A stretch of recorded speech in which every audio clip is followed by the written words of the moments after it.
A very good morning to you and welcome to the newspaper review right here on High Impact Television. I am Oyimpriye Krumale. Stories making the rounds on the front pages of newspaper and stories that have been in the front burner of the polity last week is still in the front burner of the polity this week, and the discussions about issues doesn't seem to abate but rather gathering momentum as the days go by. One of those first discussion is considered that $500 million was the worth of Bitcoin that has been traded in Nigeria for the past 5 years, just within 5 years period, $500 billion. That statement is coming from Kingsley Moghalu, a former presidential aspirant to one of the political parties that contested the 2019 general elections. Moving away from that, the Minister of Information and Culture, Alhaji Lai Mohammed, says that the reason why bandits cannot be proscribed at the moment is because they don't go by a particular name.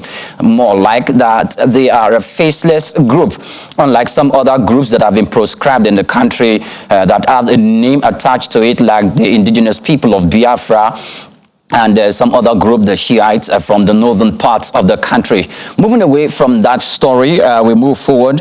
Just of recent, the Minister of State for Petroleum Resources, Chief Timothy Silva, said that Nigeria should brace up for the likelihood of increase of fuel pump price by reason of the fact that the amount has moved from about $43 or so to $60 currently, and that has led some persons to come forward to say that most likely we might be having, the government might be muting the idea of injected into the Nigerian system subsidy, while the Minister of State for Petroleum Resources said that we might not do that given the fact that it is a policy that the federal government has vowed to do away with and never going to return to that part of discussion. Well, the story that is stirring up in the face that has raised lots of eyebrow and said the social media agog currently is about the visit of an Islamic cleric, Sheik, Gumi'S to the forest in somewhere in Zamfara state to go and dialogue with some bandits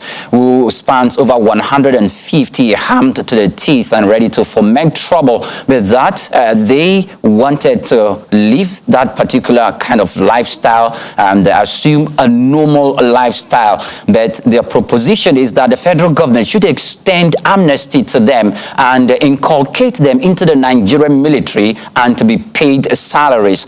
That's one of the discussions we'll be taking a look at today because it's generating lots of tantrums. And again, for the question and the program that I'm posing to you this morning, which you can call in to give your perspective, the federal government has been giving, and the federal government and some other state governments have given amnesty in times past to some bandits and to some terrorists, as that made terrorism or banditry or criminal activities in the country to be abated. Is that the line? Should we continue to toe that line?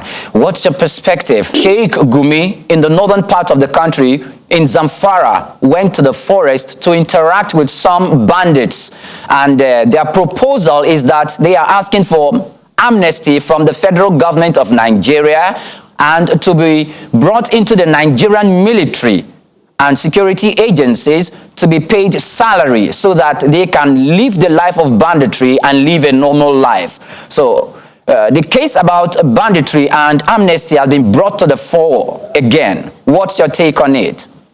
Okay, granting of amnesty to the bandits that were caught, right? Yes, sir. Yes, exactly. Okay, the question is, in the Constitution of Nigeria in 1999 as amended, when you catch anybody who engage in activities that are nefarious to the security of our country, what are you supposed to do to that person?